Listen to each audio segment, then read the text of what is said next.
ऐसा क्या किया जाए कि हमारी मैनिफेस्टेशन की स्पीड एकदम हाई हो जाए, एकदम 100 टाइम इंक्रीज हो जाए, और जो हम इतने टाइम से मैनिफेस्ट करने की कोशिश कर रहे थे वो हमारी रियलिटी में उतर के आ जाए। तो सबसे पहली चीज, आप इसको देखिए, 2 हाथ हैं और आप अभी कौन सी सिचुएशन में हो मैं आपको बताती हूँ। आपने आस्क किया, आपने बिलीव भी कर लिया, आपने आस्क किया यूनिवर्स मुझे ये चीज बहुत पसंद है, जस्ट लाइक ये वॉच मुझे बहुत पसंद है, आस्क कर लिया एंड बिलीव कर लिया कि ये वॉच मुझे मिल जाएगी। अब क्या था, अब आपको रिसीविंग मोड में बैठना था कि I am ready to receive, कभी भी मेरी वॉच मेरे पास आ सकती है। अभी आप क्या करते हो, आपने आस्क कर लिया, बिलीव कर लिया एंड रिसीविंग मोड के टाइम पे ये दोनों हाथ हैं, ये मुट्ठी आप ऐसे करके बैठे हो, ऐसे, मतलब नेगेटिविटी, डेस्पिरेशन, रेजिस्टेंस कब आएगा, कैसे होगा, किस तरह से होगा, ये सारी चीजें आप इतना इसको पकड़ के बैठे हो। अब जब आप इन मुट्ठियों को बंद रखते हो तो एक टाइम ऐसा आता है कि आपके हाथ दर्द करने लगते हैं और आपका क्या होता है, आपको फिर और ज्यादा इरिटेशन होने लगती है। ऐसे अगर मैं मुट्ठी बंद रखूं तो क्या आप कोई भी चीज मेरे हाथ पे रख सकते हो? नहीं रख सकते। मुझे कैसे बैठना चाहिए था? ऐसे, I am ready to receive. तो इसी तरह से हम यहाँ पे मिस्टेक कर देते हैं। अब इस फीलिंग को कैसे जीना है, फीलिंग में नहीं रहा जाता। अगर कोई चीज है तो हम रह सकते हैं, अदरवाइज फिर रेजिस्टेंस आता है, वो दिखाई नहीं देती है, हम उस चीज को फील नहीं कर पाते हैं। तो देखो, एक ऑप्शन, 2 ही ऑप्शन है, या तो आप एक्सक्यूजेस ले आओ बीच में कि फीलिंग नहीं आती है और हम तो नहीं रह सकते, तो फिर जैसी साइकिल आपकी लाइफ की चल रही है वैसे ही चलेगी। दूसरा सिचुएशन ये है कि आप अभी क्या कर रहे हो, आप रिपीटेशन कर रहे हो। मतलब जब एक इंसान ज्यादा काम करता है, फॉर एग्जाम्पल एक स्टूडेंट है, अगर उसे बहुत सारा वर्क दिया जाए, वर्कलोड उसके ऊपर हो, तो वो अगर एक स्टूडेंट है 24 घंटे में से अगर वो 16 घंटे स्टडी कर रहा है तो उसकी एक्सपेक्टेशंस होंगी कि उसको बहुत अच्छे मार्क्स मिलेंगे क्योंकि वो हार्डवर्क कर रहा है। इसी तरह से एग्जाम्पल के तौर में अगर आप प्रोसेसेस में बहुत ज्यादा एफर्ट्स डालते हो, आपको ऐसा लगता है ना कि एफर्ट्स डालने से चीजें होती हैं, ये लॉ ऑफ अट्रैक्शन है। एफर्टलेसली मैनिफेस्ट किया जाता है। मतलब आप एफर्ट्स डालते हो कि मुझे ना 1000 बार रिपीट करना है, मुझे ना आज इतनी बार करना है, आप इन्हीं सारी चीजों में उलझे रहते हो। अगर आपने सुबह से शाम तक अपनी हर एक प्रोसेस को बहुत ही कॉन्शियसली पूरा किया, कॉन्शियसली मतलब 2 टाइप का, एक तो होता है कि आपने उसको इंजॉयमेंट के लिए किया कि ये मेरी प्रोसेस है एंड इसको मुझे करना है एंड मुझे बहुत मजा आता है जब मैं उस फीलिंग को जीती हूँ। दूसरा तरीका है कि आप उसको एज अ वर्क कर रहे हैं कि 21 दिन तो करना पड़ेगा तभी मैनिफेस्ट होगा।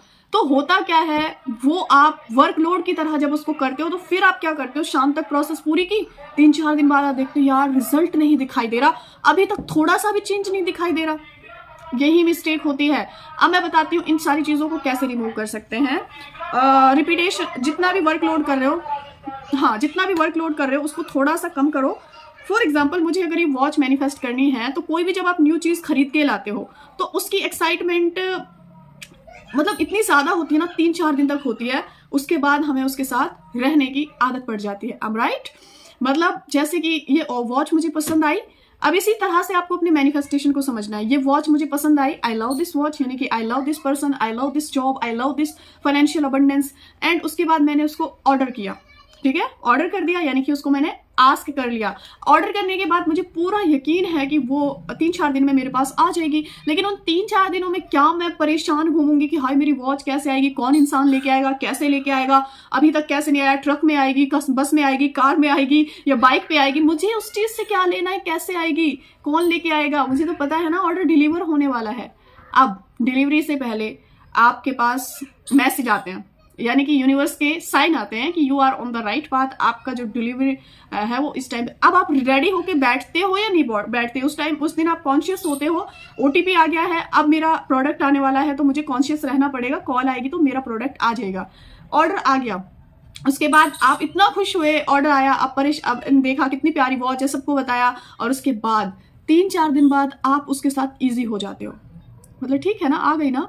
क्या आप लगातार उस वॉच के लिए इतने ही एक्साइटेड रहते हो, चाहे कितनी भी बड़ी चीज हो दुनिया में, कोई न्यू स्मार्टफोन हो, चाहे कार हो, चाहे शादी ही क्यों ना हो। जब आपकी कोई शादी होती है ना किसी भी इंसान की, तो 1 महीने से पहले से कितनी एक्साइटमेंट होती है, फिर शादी का दिन होता है, फिर शादी के 1 मंथ बाद फिर वो नॉर्मल हो जाता है, इंसान के साथ रहने की आदत पड़ जाती है। तो उसी तरह से आप क्या कहते हैं, आप ऑर्डर दीजिए, बिलीव करिए कि वो आएगा और उसके मतलब टाइम को इंजॉय करिए।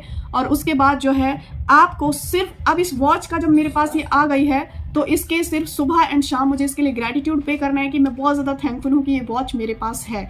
इसी तरह से आपको सुबह और शाम को अपने उस मैनिफेस्टेशन के लिए जो आने वाला है उसके लिए ऑलरेडी ऐसे मतलब ग्रेटिट्यूड पे करना है कि वो ऑलरेडी आपके पास आ चुका है। This is the easiest way. आपको ऐसे प्रैक्टिस से आएगा, ऑलरेडी है, तो इस तरह से आपकी मैनिफेस्टेशन स्पीड जो है वो बढ़ जाएगी। आप उस चीज़ को डिस्कस करना शुरू करो, आप एक्ट एज इफ करना शुरू करो। फॉर एग्जांपल ये वॉच अभी आपके पास नहीं है, आप कभी कभी फॉर किसी भी मैनिफेस्टेशन की बात कर रही हो, अच्छा मम्मा मेरी वॉच कहाँ है, मम्मा नहीं है लेकिन मेरी वॉच में मुझे अपना स्लीपिंग टाइम देखना था, आज मैं कितना सोई हूँ। सो ये हो गया एक्ट एज इफ। ऐसा नहीं कि आप रात दिन उसी चीज़ को रिपीट करने में लगे। अगर रिपीटेशन में रहोगे, प्रोसेस पे प्रोसेस करोगे तो रिजल्ट देखने की जल्दी लगेगी। अगर आप एज अ गेम किसी चीज़ को करते हो ना, वो इतनी जल्दी मैनिफेस्ट होती है ना, बस मैं बता नहीं सकती, इतनी जल्दी मैनिफेस्ट होती है। सो इसी वजह से ये ईजीएस्ट वे है। आई होप आपको कहाँ कहाँ आप मिस्टेक कर रहे हो वो रियलाइज़ हुआ होगा और कहाँ आपको थोड़ा सा चेंज करना है। जब भी ग्रैटिट्यूड करो तो पहले उन चीज़ों के लिए करो जो ऑलरेडी हैं और उसके जस्ट उसी वाइब्रेशन में, उसी एनर्जी में उस चीज़ को भी ऐड कर दो जो आने वाली है। अब मैं आपको एग्जाम्पल भी दे देती हूँ। मैं बहुत ज़्यादा थैंकफुल हूँ, मेरे पास मेरा स्मार्टफोन है जिससे मैं इतनी सारी लोगों से कनेक्टेड हूँ। बहुत ज़्यादा थैंकफुल हूँ, मेरे पास इतना अच्छा घर है, मतलब मैं बहुत ज़्यादा ग्रेटफुल हूँ। मेरे पास फैमिली की ब्लेसिंग्स हैं, फ्रेंड्स हैं, रिलेटिव्स हैं। ऐसे करते करते एंड मैं बहुत ज़्यादा ग्रेटफुल हूँ कि मेरे पास एक बहुत प्यारी सी स्मार्ट वॉच है जो मेरे को मेरी हेल्थ पे को दिखाने में, मतलब मेरी हेल्थ को मेंटेन करने में हेल्प करती है, जो मुझे राइट टाइम दिखाती है, जो मुझे हर चीज़ की जो है कि नॉलेज देती है। तो इस तरह से वो आपको रियल लगने लगता है। तो आप इसको प्रैक्टिस करिएगा एंड यू विल सी कि आप उसके साथ इजी हो जाओगे और एक टाइम ऐसा आएगा कि आप कहते हैं हाँ ठीक है ना, हो गया ना बस। और जैसे ही वो फेज आता है एंड वो चीज़ आपकी लाइफ में मैनिफेस्ट हो जाती है। सो अपने मैनिफेस्टेशन को इजी एंड एफर्टलेस बनाओ। ज़्यादा एफर्ट्स डालने की नीड नहीं है क्योंकि लॉ ऑफ अट्रैक्शन में एफर्ट्स है नहीं, वहाँ पे एक्शंस होते हैं। एक्शंस क्या होते हैं वो भी बहुत मज़ेदार होते हैं। उस चीज़ को जीना, उसको फील करना, उसको मतलब इंजॉय करना, these are actions. So be easy, be positive, be relaxed and take. Actually आज गाँव में बहुत बड़ी रैली है हमारे यहाँ से, जो हमारे कैंडिडेट हैं उनकी। सो दैट्स वाई ये सारी साउंड्स आ रही हैं। So take care everyone, bye bye, have a magical journey of your manifestation.